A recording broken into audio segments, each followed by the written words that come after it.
Hey, it's 2016, Happy New Year, and we're finally back with new videos. A new game came out in October, which is of course Zelda Triforce Heroes, and we gotta do what we gotta do. We have to make lists from that game as well.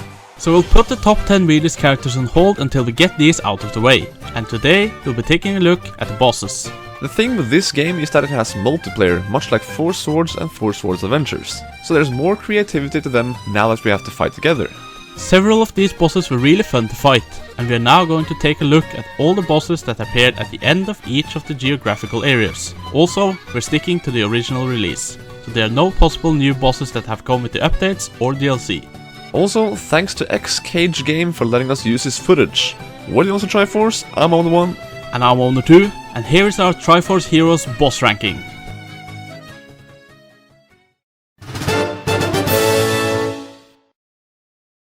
Coming in at number 8 is the very first boss in the game. Margoma is a lookalike of Margomil from A Link Between Worlds, and the battle is very similar in some ways. It starts out with this disc spinning around with its eyelid closed. After a couple of bumps here and there, it will target one of the links and pull out spikes all around it and rush towards the targeted one. Once you avoid it and it crashes, a bomb needs to be thrown into the open hole, and the eyeball will come out while stunned by the explosion. This is your window to attack. Either throw one of the links on top to attack with the sword, or make a totem pole to reach high enough to attack with a ranged weapon. After this, it'll add another layer to become a double-decker of discs. The strategy won't change, except that you need to get higher in order to reach the top of it. In the end, only the eyeball will be left jumping around. It's a very simple fight. It's a good way to begin with, learning how to strategize with each other, or with 3 links when playing alone. The appearance of it wasn't that impressive in A Link Between Worlds, so we're not that impressed by it here either.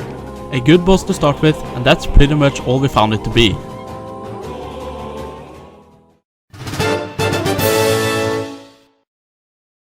Then we have Moldorm.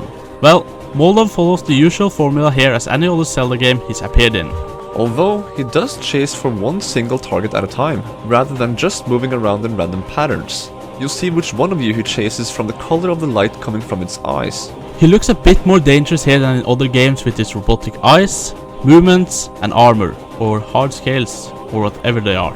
The surroundings are also kinda cool, with lava beneath the platform and some of it coming up through the platform. Its weak point is of course on the tail, but throughout the fight, while doing his gradual increase in speed, he'll raise his end of the tail so that you have to get both high levels in order to damage him. He's not that difficult, but it's a cool take on a very familiar boss in the Zelda series.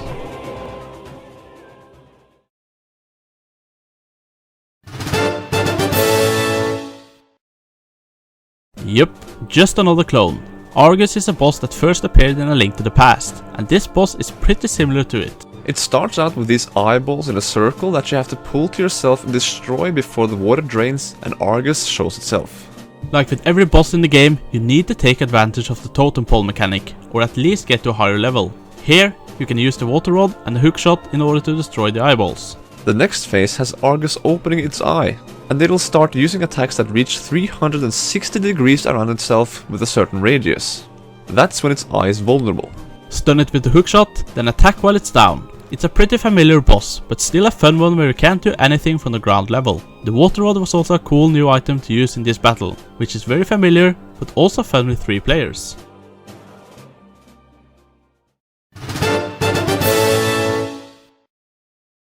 This is basically a battle with all 3 previous bosses on this list. The first phase is a Margoma fight. Grab a bomb, throw it into the hole, and attack the orb. The second phase is Moldorm. While still really familiar, it's even cooler and dangerous because it now has fire surrounding its face. Then ARRGHUS follows up, which is the one that differs the most from its predecessor. 4 spheres will surround it, where 2 of them are eyeballs covered in fire that you have to destroy. The 2 others are blocks of ice. This part is much more hectic, as the spheres will circle around it and they'll even chase you. The main idea is pretty much still the same, as you have to stun it via the gem, which is the replacement of its own eye. Even though these are all copies, the battle is still better. It is, after all, a gauntlet of all 3, and they're not just 3 different monsters in 3 different places. This is the villain's creation, and she's out to get you with her own tools, which we think is cool.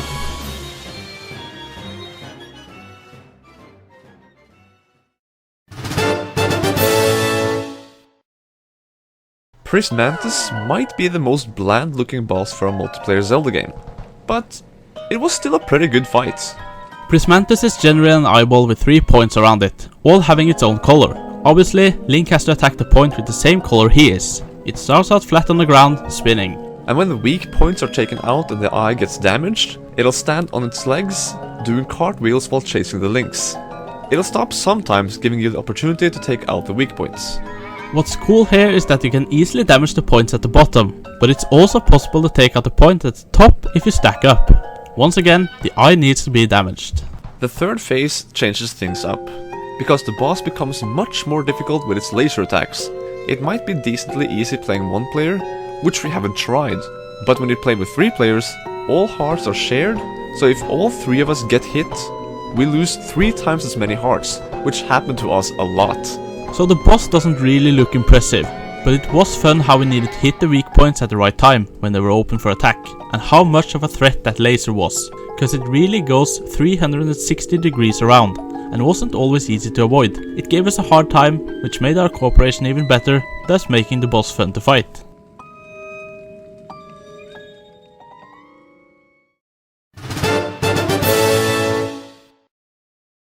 So, the villain of the game is the, very fashionable lady, or Lady Maud. She's the younger sister of Madame Couture, and the one who cursed Princess Stylan, dooming her to wear an irremovable tights. Now, it's time to make the lady pay. So the story of this game is silly, but acceptable. We think it's funny, and even though this battle is really creative in its own right, we still don't find it to be the best. But let's look at how this battle goes. The first phase starts with her standing on a raised platform in the middle, with a barrier surrounding her. One link after another needs to be thrown across the barrier and up on the platform to deal damage. We find it funny how her weapons are umbrellas, but apparently they're pretty useful to her throughout the fight. In this phase, she throws them and uses one to push you off the platform and outside the barrier. She'll start raging and whacking one specific link with her umbrella based on the color of the lightning symbol above her head. This leads to phase 2, which has her changing her outfit, leaving a hole beneath her, and us playing an obligatory game of Dead Man's Volley. Cause you can't have a Zelda game without it. And of course it's all based on colors. It can get intense, but it's not really anything you haven't seen much of before. The final phase is what's most special here, because we're arriving at Psycho Town. She stands on top of, I don't know, a spinning cake with floating umbrellas that can be used as platforms around. Of course, the colors of the umbrellas show which ones which link can stand on, where the blank ones are open to all links. This can be a tricky battle, because you need to be quick to make it all the way to the top. The umbrellas get smaller the higher they are, but you can also stand on the lower one with another link atop of you to damage her.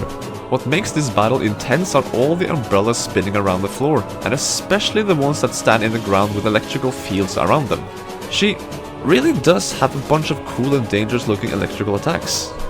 All 3 phases are pretty good, and in the end, it's a great final battle to this silly and funny game.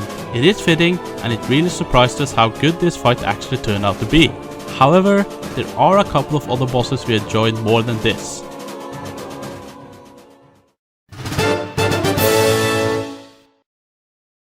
Yeah, we bet you're really surprised to see a Stalfos boss appear near the top of the list. Besides of being awesome looking, we think the battle is really fun too. You have to watch out for the boomerang it throws and the club that it smashes to the ground while trying to attack its bones. Once it collapses in classic Stalfos fashion, the heart is open for attacks from the magic hammer, while the spiky ball will roll after the links. Once it notices how the links' attacks have damaged its bones, it'll start defending itself more properly. Attacks won't work head-on anymore, so the angles need to be switched up. Every time the bones reassemble, it'll jump to the center of the platform, creating a big shockwave that can damage all links at the same time if you stand too close. But don't stand in the quicksand either. In the third phase, the heart will go into its head, and it turns into what resembles a bubble, as it starts floating around in the air with some blue aura around it. The head will go down to attack, but not only that. The spiky ball will continue to roll around, so you have to tread lightly. Stacking up is the best option here, so that you can reach its level in the air. The boss really looks like a real champ, and it's fun to fight it. It's decently challenging, the 3 phases are fun, and we like how it turned into a bubble at the end. Not to mention the desert setting and the quicksand around it. The spiky ball is always a threat as well, so there's more things you need to pay attention to. A really enjoyable boss in our opinion.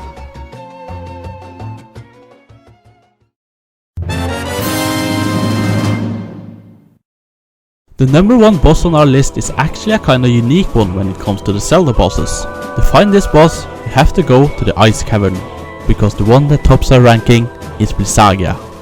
BLIZZAGIA is this huge ice serpent that actually looks really freaking cool. We really like the stone armor it's got on its head, and the ice crystals on its back. What's really cool in the first phase is that the camera angle lowers itself so you can see the different holes the boss will come out of to strike.